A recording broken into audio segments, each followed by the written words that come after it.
여호수아 돌아보기 시간입니다. 오늘 우리가 함께 볼 말씀은 여호수아 9장 1절에서 15절까지 말씀입니다. 이 일 후에 요단 서쪽 산지와 평지와 레바논 앞 대연안에 있는 헷사람과 아모리 사람과 가나안 사람과 브리스 사람과 히위 사람과 여부수 사람의 모든 왕들이 이 일을 듣고 모여서 일심으로 여호수아와 이스라엘에 맞서서 싸우려 하더라. 기브온 주민들이 여호수아가 여리고와 아이에 행한 일을 듣고 꾀를 내어 사신의 모양을 꾸미되 헤어진 전대와 헤어지고 찢어져서 기운 가죽 포도주 부대를 나귀에 싣고 그 발에는 낡아서 기운 신을 신고 낡은 옷을 입고 다 마르고 곰팡이가 난 떡을 준비하고 그들이 길갈 진영으로 가서 여호수아에게 이르되 그와 이스라엘 사람들에게 이르되 우리는 먼 나라에서 왔나이다. 이제 우리와 조약을 맺읍시다 하니 이스라엘 사람들이 히위 사람에게 이르되 너희가 우리 가운데에 거주하는 듯하니 우리가 어떻게 너희와 조약을 맺을 수 있으랴 하나 그들이 여호수아에게 이르되 우리는 당신의 종들이니이다 하매 여호수아가 그들에게 묻되 너희는 누구며 어디서 왔느냐 하니 그들이 여호수아에게 대답하되 종들은 당신의 하나님 여호와의 이름으로 말미암아 심히 먼 나라에서 왔사오니 이는 우리가 그의 소문과 그가 애굽에서 행하신 모든 일을 들으며 또 그가 요단 동편에 있는 아모리 사람의 두 왕들 곧 헤스본 왕 시흔과 아스다롯에 있는 바산 왕 옥에게 행하신 모든 일을 들었음이니이다. 그러므로 우리 장로들과 우리나라의 모든 주민이 우리에게 말하여 이르되 너희는 여행할 양식을 손에 가지고 가서 그들을 만나서 그들에게 이르기를 우리는 당신들의 종들이니 이제 우리와 조약을 맺읍시다 하라 하였나이다. 우리의 이 떡은 우리가 당신들에게로 오려고 떠나던 날에 우리들의 집에서 아직도 뜨거운 것을 양식으로 가지고 왔으나 보소서 이제 말랐고 곰팡이가 났으며 또 우리가 포도주를 담은 이 가죽 부대도 새 것이었으나 찢어지게 되었으며 우리의 이 옷과 신도 여행이 매우 길었으므로 낡아졌나이다 한지라 무리가 그들의 양식을 취하고는 어떻게 할지를 여호와께 묻지 아니하고 여호수아가 곧 그들과 화친하여 그들을 살리리라는 조약을 맺고 회중 족장들이 그들에게 맹세하였더라. 아멘. 가나안을 정복하는 이스라엘 백성들이 중부 지역의 핵심 도시인 여리고와 아이성을 점령하였습니다. 그리고 이제 남부 지역을 점령할 차례입니다. 이러한 소식을 전해 들은 가나안 족속들은 두려움과 공포에 사로잡혔습니다. 과연 이들은 어떤 처신을 하였을까요? 싸울 것인지 아니면 항복을 하고 화친을 맺을 것인지 선택을 했어야 했습니다.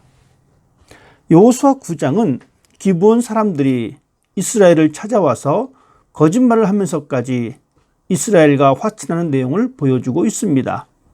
기브온 사람들이 스스로 이스라엘을 찾아와서 멀리서 온 것처럼 거짓으로 꾸며가면서 스스로 종이 되겠다고 자처하면서까지 이스라엘과 화친하고자 한 이유는 이스라엘에 대한 소문을 들었기 때문입니다.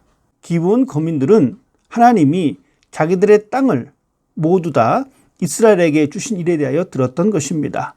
그리고 그 일이 사실로 드러나고 있는 것을 여리고와 아이성의 멸망을 통해서 확신했습니다. 그런데 이스라엘에 대한 소문은 기브온 거민만이 들었던 것이 아닙니다. 이스라엘에 대한 소문은 가나안의 주변 지역의 거민들도 같이 들었습니다. 그래서 그들은 함께 연합해서 이스라엘을 대적하려고 했습니다. 그런데 기브온 거민들은 그 연합에서 벗어나서 스스로 종으로 자처하면서까지 이스라엘과 화친을 맺고자 했던 것입니다. 기브온 거민들의 모습은 라합과 같은 차원에서 이해할 수 있습니다.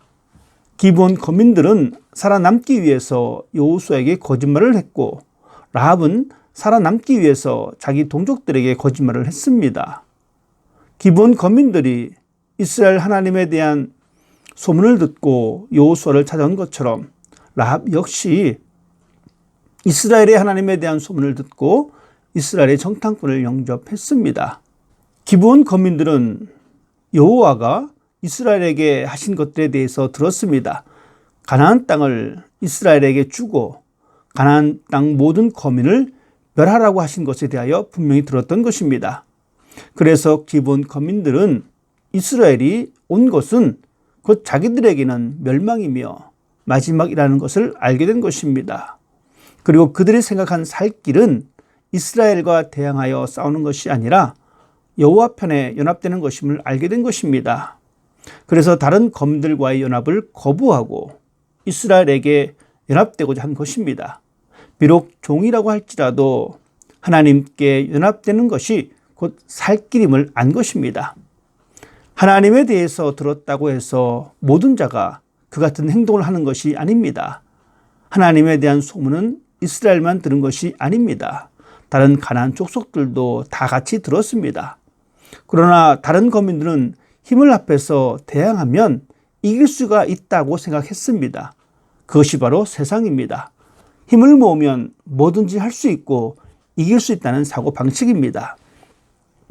인간의 힘을 연합해서 자기 이름을 내고 발전하고 높이고자 하는 것이 바벨탑입니다. 십자가와 반대되는 삶의 태도입니다. 인간의 존재 근거는 힘의 연합이 아니라 하나님에게 있습니다. 기브온 족속들은 하나님에 대한 소문을 통해서 그것을 알았고 다른 거민들은 몰랐던 것입니다.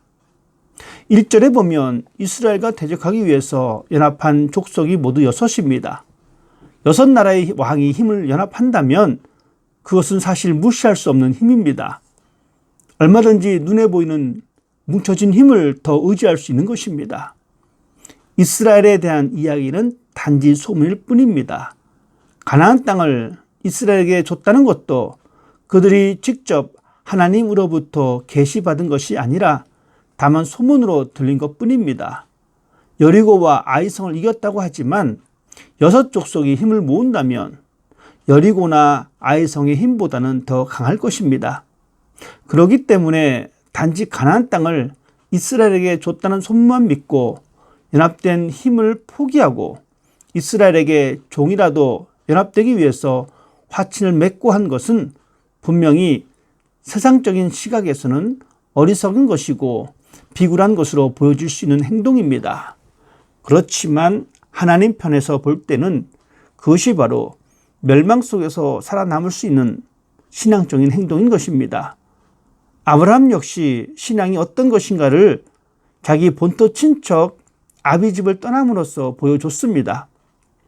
하나님은 아브라함에게 본토 친척 아비집을 떠나라고 하십니다. 친척 아비집이라는 것은 연합된 힘이 있는 곳입니다.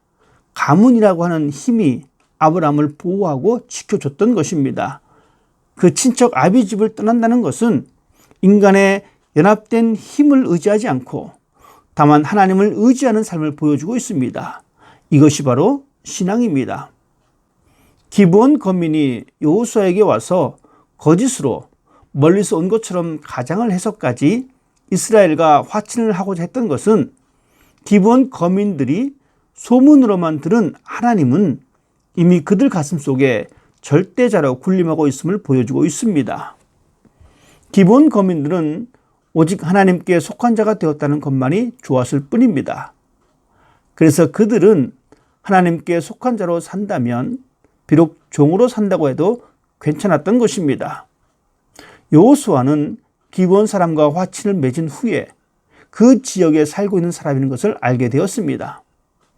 23절에 보면 그러므로 너희가 저주를 받나니 너희가 영영이 종이 되어서 다 내 하나님의 집을 위하여 나무 패며 물 깃는 자가 되리라 라고 말씀하십니다. 이 말씀은 여호수아에게 거짓말한 기브온 거민에 대한 징계라고 생각해서는 안 됩니다. 기브온 거민의 입장에서는 영원히 이스라엘의 종이 되어서 하나님의 집을 위해서 나무를 패고 물 깃는 자가 된다는 것은 분명 자존심 상하는 일일 수도 있습니다. 그러나 기브온 거민은 말합니다. 보소서, 이제 우리가 당신의 손에 있으니 당신의 의향에 좋고 옳은 대로 우리에게 행하소서 한지라. 즉 우리는 당신들 손에 있으니 당신들 마음대로 행하라는 것입니다. 다시 말씀드리면 기브온 거민은 하나님이 함께 하시는 이스라엘에 연합되어 살아가는 것이 중요한 것이지 이스라엘 안에서 어떤 대우를 받고 살아가느냐는 것에서는 관심이 없었던 것입니다. 비록 기브온 거민들이 하나님의 집에서 물을 깃고 나무를 패는 일을 하게 되었지만 그들은 레위인처럼 여호와의 단을 섬기고 그 백성을 섬기는 일을 하게 되었습니다. 그렇다면 기브온 거민들과 우리 자신을 비춰볼 때 우리의 모습은 어떻습니까? 과연 신앙이라고 할 수가 있습니까?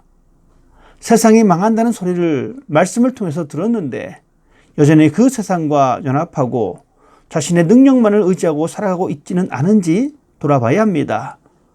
하나님께로의 연합이란 오직 그리스도의 피를 통해서만 가능하다는 것을 잊지 않고 그리스도의 십자가를 바라보며 살아가십니까? 하나님께 연합된 자로만 살아갈 수 있다면 하나님이 나에게 어떤 일을 하셔도 좋다는 그런 마음이 있습니까?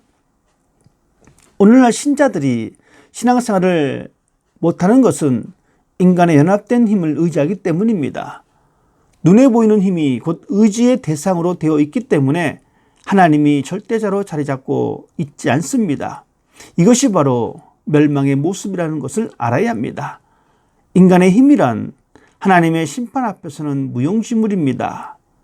태양 앞에서 반딧불 같은 것이 인간의 힘입니다.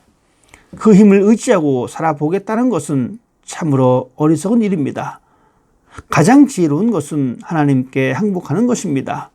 비록 종으로 산다고 해도 하나님께 속해 있는 것을 기쁨으로 여기고 마음 든든히 여기는 것이 올바른 신앙입니다. 이러한 신앙으로 살기를 바라는 마음이 여러분에게 있는지 묻고 싶습니다. 신자가 굴복할 것은 세상 힘이 아니라 오직 하나님입니다. 이러한 신앙이라면 비록 몸은 세상에 있지만 세상의 메인자가 아니라 그리스도께 메인자로 살아갈 것이고 그 마음속에 있는 그리스도만 마음껏 보며 살 것입니다. 사랑하는 성도 여러분, 당당하게 그리스도의 종으로 살아가면서 여러분 마음속에 있는 예수님만 바라보고 살아갈 수 있는 여러분이 되시기를 주님의 이름으로 부탁을 드립니다.